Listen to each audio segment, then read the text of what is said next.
Welcome back to Collecting History. Hope everyone's had a cool, awesome day. So tonight, what I'm going to do is I'm going to use Grok. I'm going to use Grok to ask it about what Marvel superheroes would match up good against DC villains.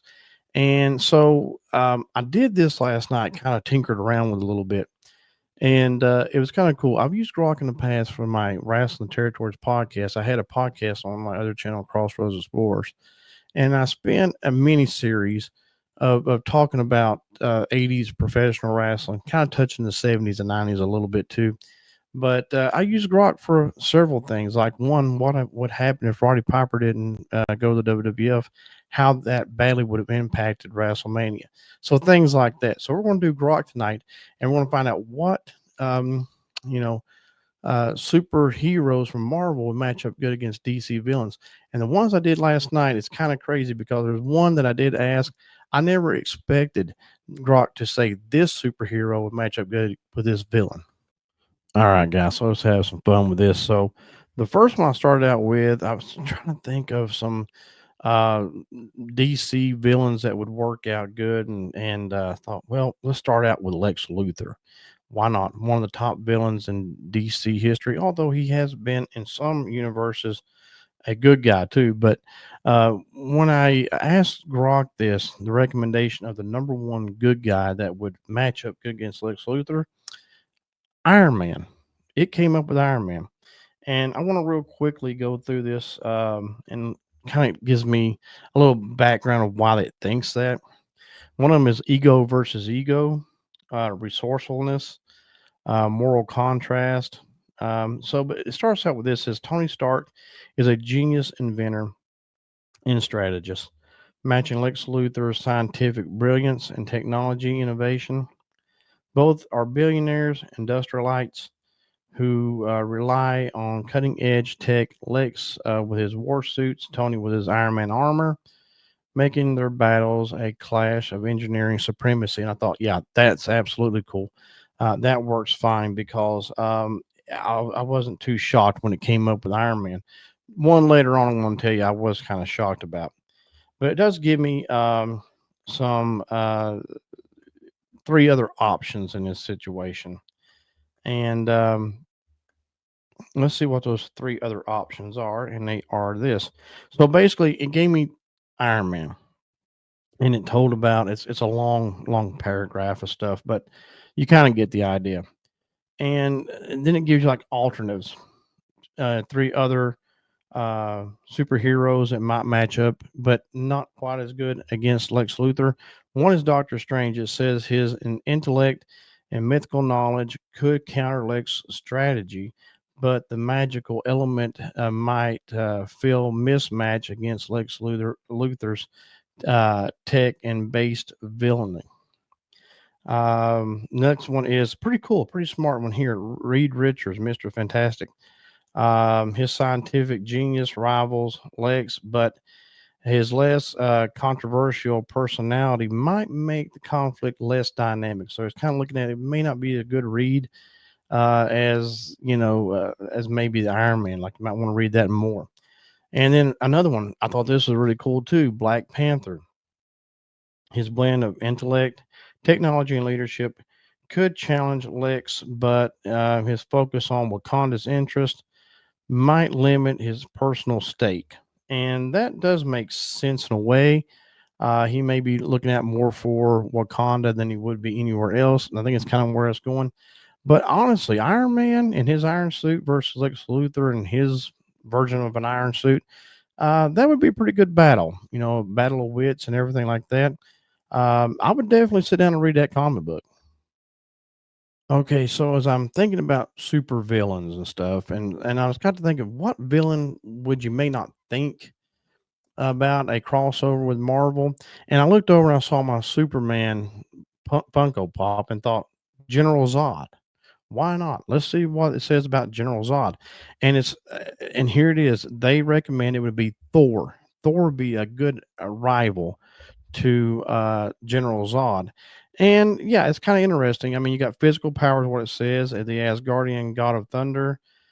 Thor possesses immense strength, durability, and combat that can rival Zod's Kryptonian. and his ability to wield his hammer and command lightning gives him an edge in a head-to-head battle, matching Zod's raw power. I mean, I guess you could kind of do something to give Zod maybe some kind of a, I mean, remember Zod has, his eyes. He can do like Superman, so he can, the heat vision and the cold from his mouth could be used as an ally for him as well. So that's kind of interesting. And I thought when it showed Thor, I thought, yeah, that makes total sense. But here is some alternate. One is Hulk. His raw strength, near indestructibility, it could match Zod's power, but lack of strategy finesse might leave him vulnerable to Zod's cunning. Oh, yeah, there you go. Captain Marvel, Carol Danvers. Her cosmic energy powers and fight could rival Zod's ability, but her less grounded personality might make the conflict less personal than Thor's. That's true too. And so those are a couple of alternatives that it gave me on that one. Um, so I thought that was pretty good. Yeah, Thor and Zod, that would be kind of an interesting battle. I think, of course, Thor would definitely beat him in the end. But I'm sure Zod could come up with some kind of way to trick Thor, maybe even keep him away from his hammer for a time or whatever. I'm sure you could make a pretty good, interesting comic book that people would want to read for that for sure. Okay, so the next one wasn't too shocked. I wasn't too shocked how when it popped up, but I asked about Reverse Flash. One of my favorite heroes is the Flash, and Reverse Flash is a good villain. So it was no surprise to me when Grok said Quicksilver. Makes total sense. The super speed, the uh, ability to run fast, and all that all makes sense. It does say Quicksilver's mutant ability to move at superhuman speeds, approaching or exceeding Mach speeds in some depictions, make him one of the few Marvel heroes who could keep up with Reverse Flash's velocity. While Thaw's negative speed force grants him the edge in raw speed and time manipulation, Quicksilver's agility and combat reflexes could level the playing field in direct confrontation. So yeah, I saw that and I said, yeah, that makes sense. I figured they would go with Quicksilver on this app here, but it gave me some alternatives. And again, Doctor Strange popped up. It said his mastery of time via the time stone could counter Thawne's temporal tricks, but his slower physical speed might leave him vulnerable in direct speedster duel. Makes sense. I want to skip this next one because I want to come back to it in just a second. But Cable is another one that it gave me. His time travel experience, telepathic abilities could challenge Thawne, but his slower physical speed could be a disadvantage.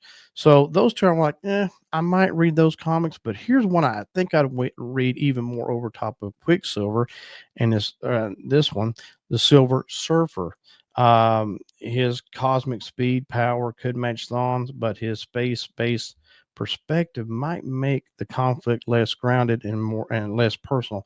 But I think I would much rather read, in my personal opinion, um, Quicksilver and Reverse Flash, I would definitely, but I think Silver Surfer, Reverse Flash, I would definitely pick up that comic book and read it. Even if it was just a one shot, I would definitely want to see that. And so finally tonight, I decided to go with another one. Uh, who better than the Joker, right? But this one kind of shocked me. I was thinking, I wasn't thinking of who Grok came up with.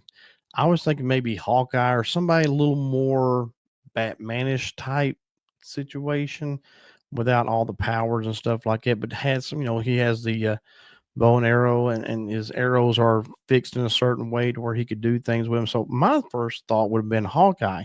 Nope. Grok says Spider Man. Spider Man and Joker. That actually would be a pretty good battle.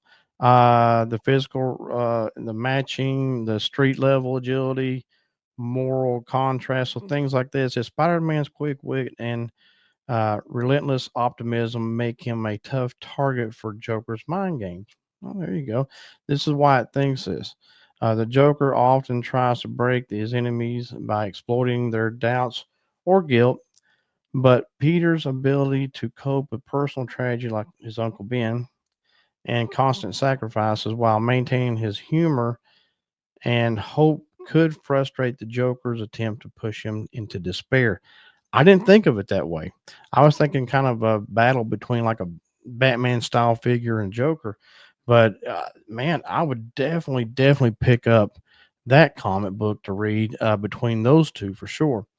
And the alternatives they give tonight is pretty cool. You'll see Iron Man in here. So Iron Man, Tony Stark's his intellect and resources could counter Joker's plans, but his arrogance might make him vulnerable to manipulation. Maybe. Wolverine, that would be a hell of a battle. His healing factor could withstand Joker's physical schemes, but his straightforward nature might struggle with Joker's psychological warfare. Maybe. But this other one would be a kind of a cool one too. I definitely would read this one. Moon Knight. His own psychological complexity could match the Joker's mind games, but his darker tone might make the conflict less dynamic than Spider-Man's lighter approach. And so those two right there, and Spider-Man, I definitely would read a Joker Spider-Man comic. But Moon Knight, that might be interesting to see Joker against Moon Knight. I don't know. I would definitely read a lot of these comics that Grok came up with, and see how that would work out. You know, how would the writers write this? I mean, you normally want, of course, the good guys to go over, right? So it'd be interesting to see how they would read it and how the Joker or Lex Luthor would pull off their General Zod against Thor. How would they pull it off? It would be very interesting to see how Reverse Flash would do, maybe against the Silver Surfer or even Quicksilver. But I don't know exactly how they would write that stuff. But man, I would definitely read these. So I want to do more of this. I want to do more of these. Next time I want to flip the script and go DC superheroes versus Marvel villains and see what Grot comes up with. So that was pretty good. Those four were not bad. I definitely will do more. And I also have another show coming up for you guys that I'm going to be doing. And it's showing you my Spider Man collection. Speaking of Spider Man, I got a pretty cool collection several years ago locally and from a fellow who was selling them. And it's a pretty good stack of Spider-Man comics, and we'll go through those as well. But I hope you enjoyed tonight's show. And until next time, God bless. We'll see you soon.